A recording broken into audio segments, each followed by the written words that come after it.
வணக்கம். எப்படியோ பல நாள் கிடப்புக்கு பிறகு எப்படியோ வல்ல ஜாதியும் ஒரு சிங்கப்பெண் அதிரடி திட்டத்தை வந்து நம்முடைய சிஎம் சார் அவர்கள் கொண்டு வந்துட்டாங்க.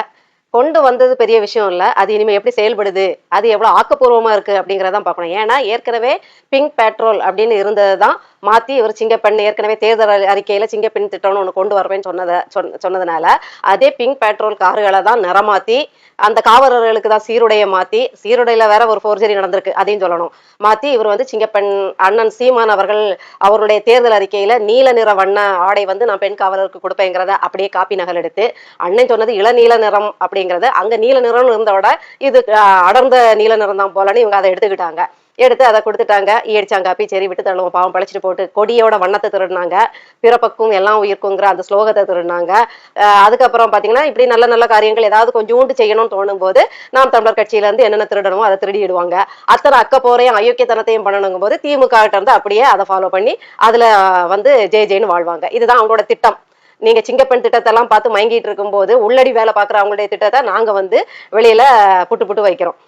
இப்ப வந்து சிங்கப்பெண் திட்டத்தை வந்தது பெரிய விஷயம் இல்ல. எனக்கு என்ன கேள்விகள்னா, சிங்கப்பெண் அதிரடி திட்டம் பெண்கள் பாதுகாப்புக்குன்னு நீங்க கொண்டு வந்திருக்கீங்க. ஆமா, ஒரு நல்ல திட்டமான நல்ல திட்டம், அது ஏற்கனவே இருந்த திட்டமோ நீங்க புதுசா கொண்டு வந்த திட்டமோ பெண்களுக்கு தேவையான ஒரு திட்டம் தான்.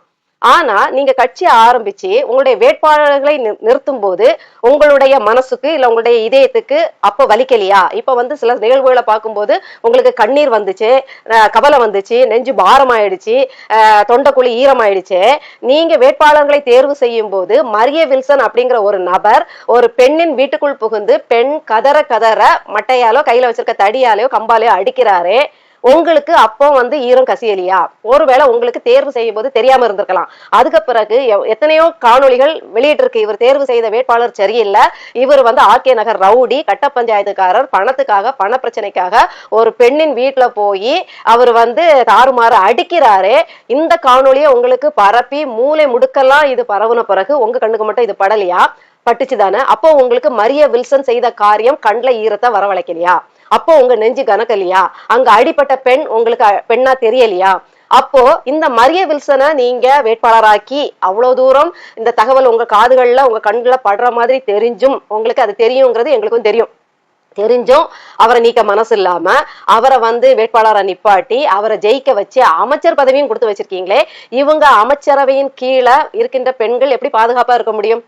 ஒரு கட்சியில இல்லாம எந்த பதவியிலும் இல்லாம ஒரு சாதாரண மனிதனா நடமாடும் போதே இவ்வளவு ரவுடிசம் பண்ணியிருக்காரு, பெண்ணை போய் வதச்சிருக்காரு, அடிச்சிருக்காரு, நொறுக்கியிருக்காருன்னா இவர் அமைச்சர் ஆகும் போது அந்த அதிகாரத்தின் விளைவாக அதிகார துஷ்பிரயோகம் பண்ண மாட்டாருன்னு என்ன நிச்சயம்?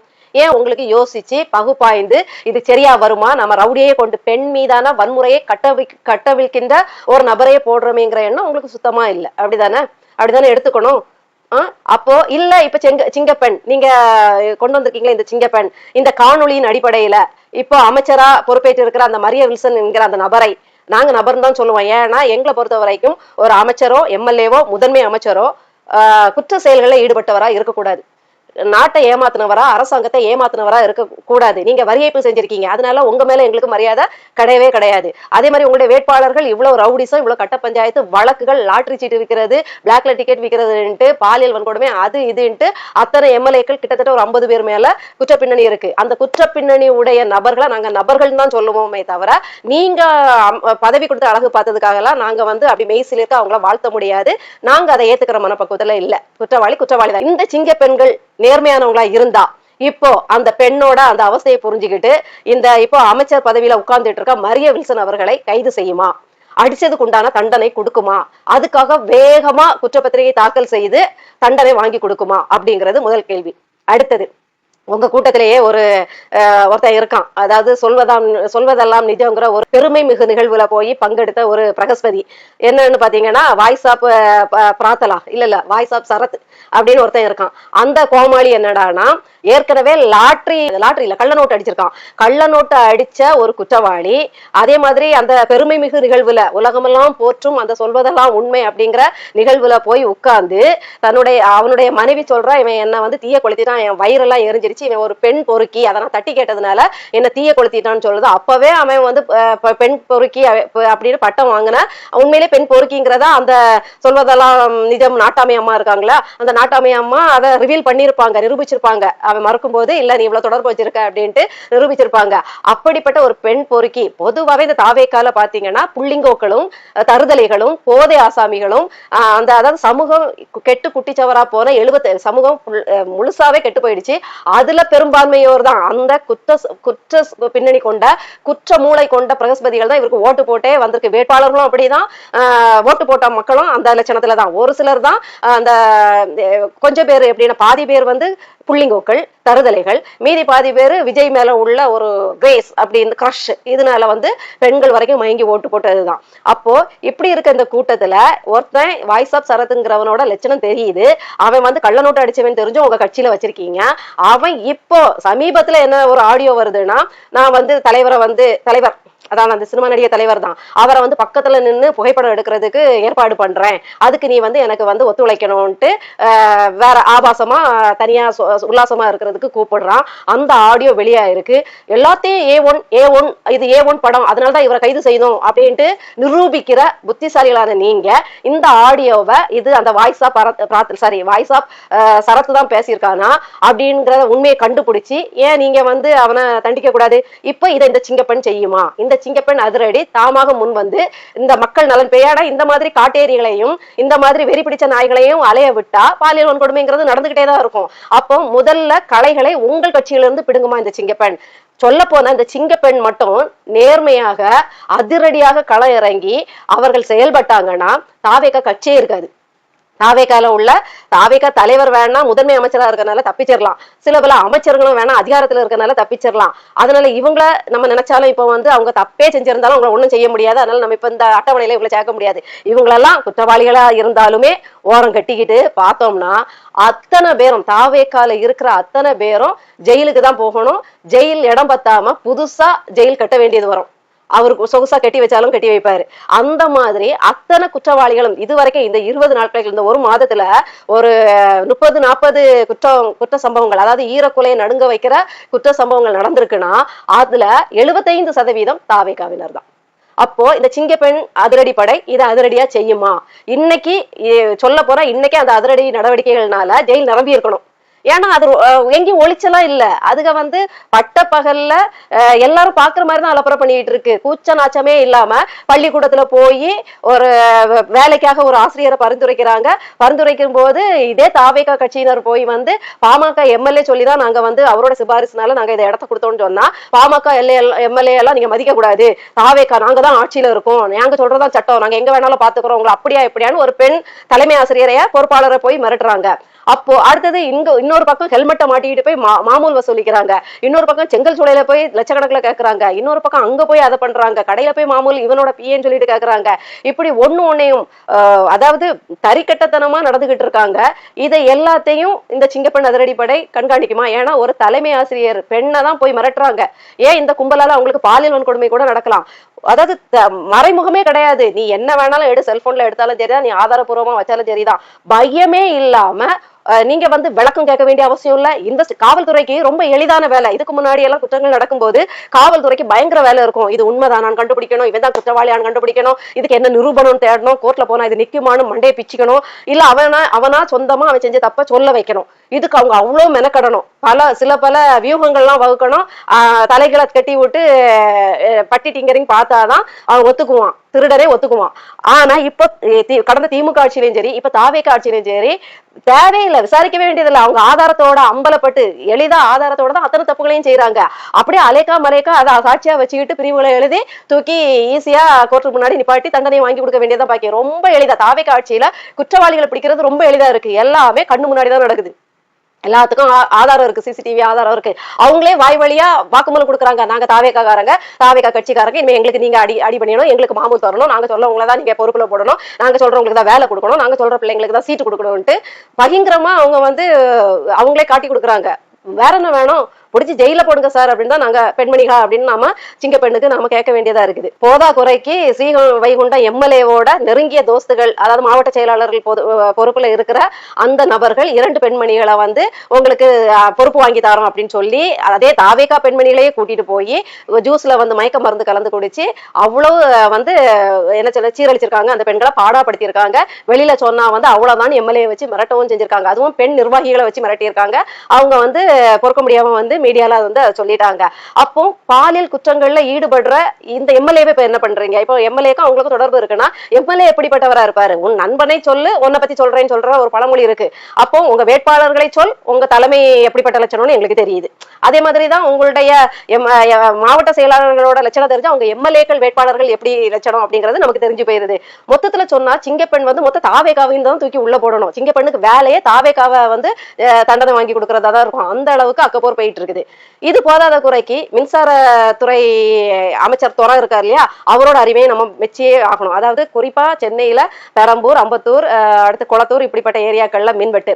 நாமளும் என்னடா இவங்க வந்ததுமே மின்வெட்டு வருது, அதை சரி பண்ண மாட்டேங்கிறாங்க, திமுக சதி அப்படின்னு நம்மள பீதியிலே வச்சிருக்காங்க. எப்பவுமே திமுக பீதியிலே நம்மள வச்சிருக்கணும். அவங்க பீதியில இருக்காங்க, திமுக பீதியில, திராவிட பீதியில, நாம் தமிழர் பீதியில அவங்க இருக்காங்க. அதை மடமாத்துறதுக்கு நம்மள வந்து திமுக மேல பழிய போட்டு நம்மள ஒரு திமுக பீதியிலே வச்சிருப்பாங்க. அப்படி வச்சு என்ன சொல்றாங்கன்னா எல்லாத்துக்குமே திமுக சதி, திமுக சதி அப்படின்னு சொல்றாங்க. அதுக்கு ஆதாரமா அந்த துறை வந்து அமைச்சர் அந்த துறை ரீதியான துறை இருக்காரு இல்லையா, ஒரு வீடியோவா வெளியிடுறாரு. என்னன்னு பார்த்தா இவங்க தான் மின்வெட்டுக்கு காரணம்னு 2 புள்ளிங்கோக்களை காட்டுறாரு. அவங்க வந்து ஃபியூஸை திருடிட்டு போற மாதிரி, திருடுறது பகல்ல ஆனா மின்வெட்டு நைட்ல, அது எப்படின்னு தெரியல. அதே மாதிரி நமக்கு பார்த்த உடனே ஓஹோ இதுதான் காரணமோ, அப்ப பல பகுதிகளில் திமுக செட் பண்ணி இப்படிதான் அப்படி பண்ணிருக்கோம்னு பார்த்தா இவனுக்கு திமுக துண்டு அவன் கழுத்துல தூக்கி போட்டுட்டு திமுக தான் காரணங்கிறாங்க. அப்புறம் தான் விலாவரியா விளக்கங்கள் தெரிய வருது. இந்த ஃபியூஸை புடுங்கிறதுனால மொத்த ஏரியாவோட லைட்டும் மின்சாரமும் துண்டிக்கப்பட வாய்ப்பு இல்லை. அவனுக்கு பிடுங்குற பியூஸ் அப்படிங்கிறது அந்த தெரு விளக்கு இருக்கு இல்லையா, அது எரியாம போகும் வேணாம். ஏன்னா இந்த மொத்த ஏரியாவுக்குமான மின்சார இணைப்பு வந்து மேல மின் கம்பிகளின் உயரத்துல அது வந்து ஒரு அமைப்பா இருக்குது. அந்த பொருளை வந்து இது மாதிரி புள்ளிங்கோக்களால தொடலாம் முடியாது. அதற்குரிய அந்த ஒயர்மேன், அந்த கேங்மேன் அப்படின்ட்டு அதுக்குன்னு பயிற்சி பெற்ற பிரத்யேக ஆடைகளோட, கையுறைகளோட, அதுக்குன்னு உள்ள கருவிகளோட போய் தான் அதை வந்து என்ன செய்ய முடியும்னா அந்த இணைப்பை துண்டிக்கக்கூடிய அந்த பொருளையே எடுக்க முடியும். காட்டின காணொலியிலையும் அதை எடுக்கிற மாதிரி இல்லை. சாதாரண நம்ம வீட்டுல கீழே ஃபியூஸ் இருக்கும் இல்லையா, நம்ம மொத்த அபார்ட்மெண்ட்டுக்கு ஒரு ஃபியூஸ் இருக்கும், 4-5 ஃபியூஸ் மாட்டியிருப்பாங்க. அதுல ஒண்ணு எடுத்தா நமக்கு ஒரு 2-3 வீட்டுக்கு வராது. அந்த மாதிரி ஒன்னதான் அவனுக்கு திருடிட்டு போயிருக்காங்க. அப்போ இதுல 2 சந்தேகம் இருக்கு. ஒண்ணு அவனுக்கு தனிப்பட்ட முறையில ஃபியூஸை திருடிட்டு அவங்க இடத்துக்கு மாற்றத்துக்கு எடுத்துட்டு போனவங்களா இருக்கலாம்.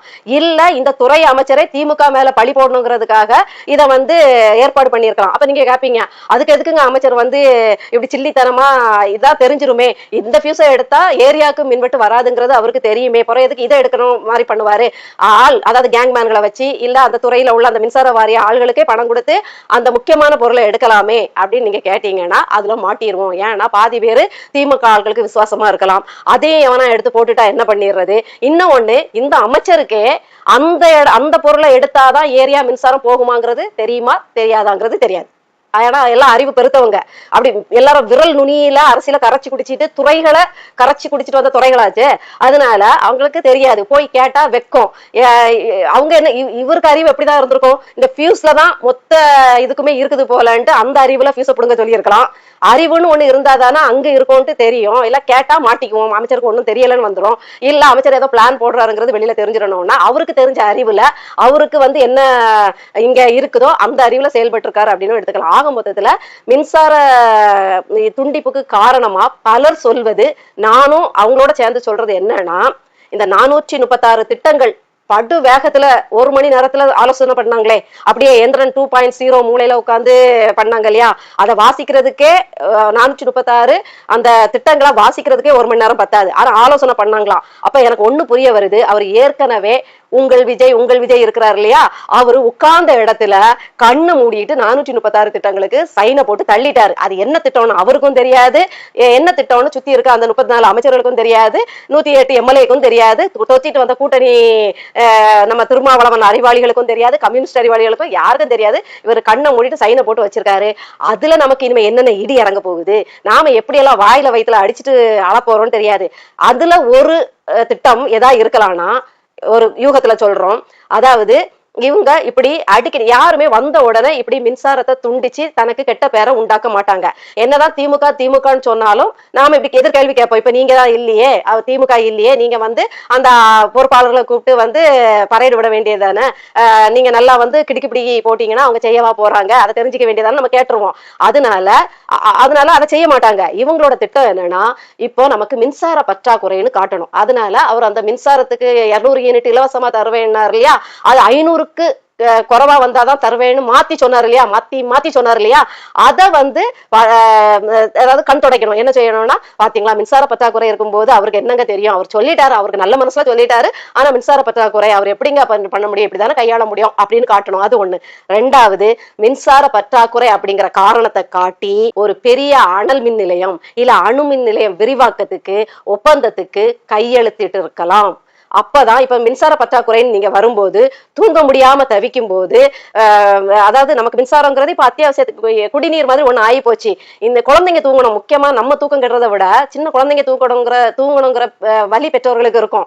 அப்ப மின்சார பற்றாக்குறைன்னு நம்ம மனசை வந்து இப்பவே பதிய வைக்கிறாங்க. நாள்பட்டு நம்ம மின்சார பற்றாக்குறையினால அவதிப்படும் போது என்ன நிலைமைக்கு வந்துரும்னா, இவங்க எந்த நாசகார திட்டத்தை கொண்டு வந்தாலும் பரவாயில்ல, நமக்கு மின்சாரம் கிடைச்சா போதும் அப்படிங்கிற மனநிலைக்கு வந்து அவர் வந்து தவறுதலா கார்பரேட், அதாவது கார்பரேட் கைகூலியா இவர் செயல்படுறத மறைக்கிறதுக்கு, அதாவது ஒன்றிய அரசோடு இணைந்து, ஒன்றிய அரசு இவர் அதுக்காக தான் தேர்ந்தெடுத்து வச்சிருக்கு, அதையும் நான் சொல்லிடுறேன். இவரை வச்சு சில திட்டங்களை, அவர் கார்பரேட்டுகளின் சில திட்டங்களை செயல்படுத்துறதுல ஒண்ணுதான் இந்த அனல் மின் நிலையம் அணு மின் நிலையம் விரிவாக்கங்கள்.